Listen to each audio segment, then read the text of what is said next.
Hello guys, welcome to hard bro explainer. तो आज हम जानेंगे पोले हंटिंग की पार्ट 2 के बारे में। तो चलिए शुरू करते हैं। तो पार्ट 2 की शुरुआत में अलीसा कहती है, तुम लोगों को नहीं लगता वो पुजारी पहेलियों में क्या बात कर रहे थे?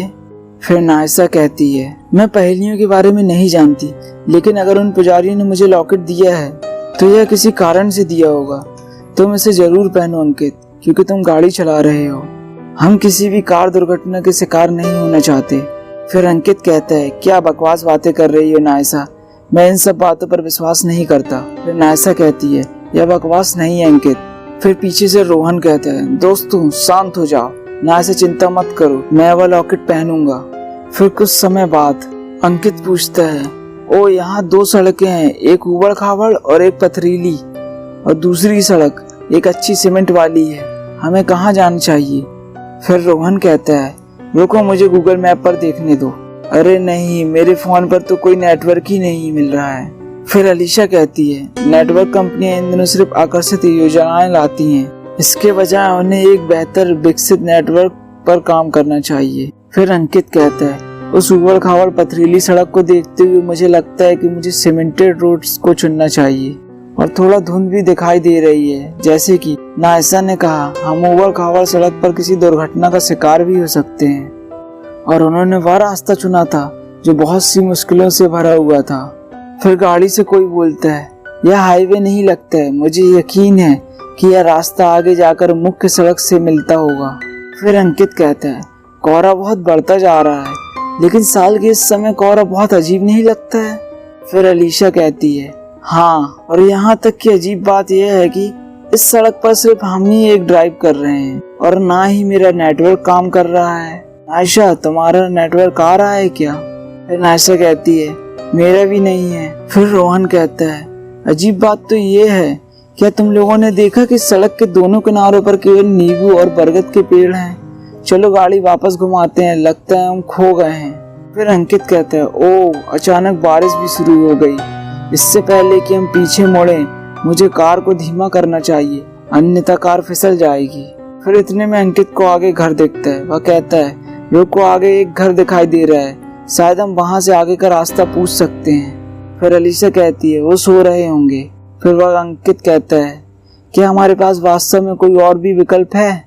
यहाँ चारों ओर धुंध, बारिश और डरावना अनुभव हो रहा है। फिर उन्होंने कार पार्क की। फिर नायसा कहती है, भगवान का शुक्र है कि हमने इस घर को देखा। मैं लगभग यह सोचने लगी थी कि हम किसी प्रेतवादिक सड़क पर चल रहे हैं। फिर रोहन कहता है, घर का दरवाजा तो खुला है। फिर अलीशा कहती है, तुम लोगों को यह अजीब नहीं लग रहा है कि इस घर के दरवाजों पर भी नींबू और बरगद के पेड़ लगे हुए हैं? रोहन कहता है, मुझे नहीं पता, मुझे लगता है कि इस घर का मालिक पूरी सड़क का मालिक होगा। फिर अलीशा कहती है, उस काली बिल्ली को देखो, इतनी बारिश में भी शांति से बैठे रहना अजीब नहीं है? फिर रोहन कहता है, मुझे तो ऐसा लगता है कि ये बिल्ली मर चुकी है। फिर नायसा डरने लगती है और कहती है, दोस्तों प्लीज डरावनी चीजों के बारे में बात करना बंद करो। वो चारों दोस्त तो रास्ता भटक गए हैं और उन्हें एक घर दिखाई दिया। इस घर में क्या होने वाला है? फिर तभी तेज हवा चालू हो जाती है। फिर उस हवा से नायसा का स्टॉल उड़ जाता है। वह कहती है, ओ मेरा स्टॉल भी उड़ रहा है, मेरा स्टॉल वहां जाकर गिर गया। तभी अंकित कहता है, रुको मैं जाकर लेकर आता हूँ।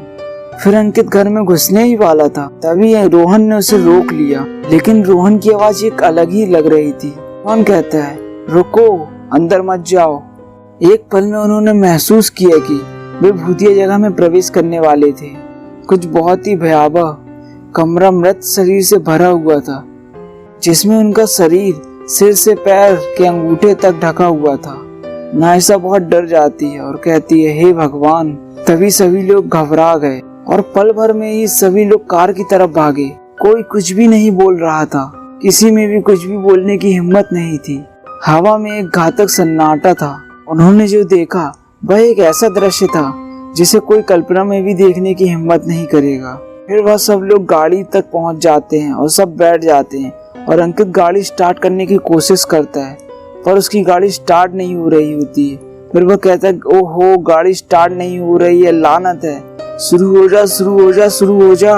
और फिर उनकी गाड़ी शुरू हो जाती है। गाड़ी शुरू हो गई और कोई कुछ भी नहीं बोल रहा था।